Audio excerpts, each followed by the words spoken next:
Doctor ഇങ്ങനെ prescription എഴുതിക്കൊണ്ടിരിക്കുമ്പോൾ ഈ ഗുളിക ലുഹ്റിസ്കാരം കഴിഞ്ഞിട്ട് കഴിച്ചോളി എന്ന് പറയലോടുകൂടി മൂപ്പർ എന്തായാലും ഉപയോഗത്തിൽ നിസ്കരിക്കും. അങ്ങക്കുള്ള ഒരു ദൈവത്ത ആ വാക്കുകൊണ്ട് അയാൾ നിസ്കരിക്കട്ടെ നിസ്കരിക്കാതിരിക്കട്ടെ, നമ്മുടെ നീയത്തിന് നമുക്ക് അള്ളാഹു കൂലി തരുമല്ലോ.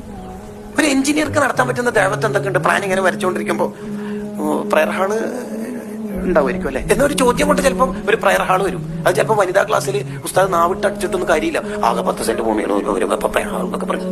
കണ്ടോ, ഒരു പാവപ്പെട്ട മനുഷ്യൻ ഇങ്ങനെ നടന്നു പോവുക. മുലിയാൽക്കാരി തന്റെ കിതാബിൽ പറയുന്നുണ്ട്.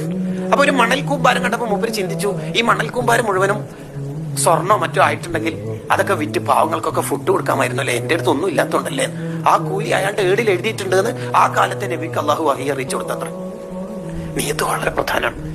ഇതൊക്കെ വിശദീകരിച്ചുകൊണ്ട് ഇമാം റാസി റളിയല്ലാഹു പറയുന്നുണ്ട്, നീയത്തിന്റെ വിഷയം ശരിക്കും ശ്രദ്ധിക്കാത്ത ആൾക്കാരുടെ കാര്യം വളരെ കഷ്ടം തന്നെ, വളരെ കഷ്ടമാണ് സംഭവം.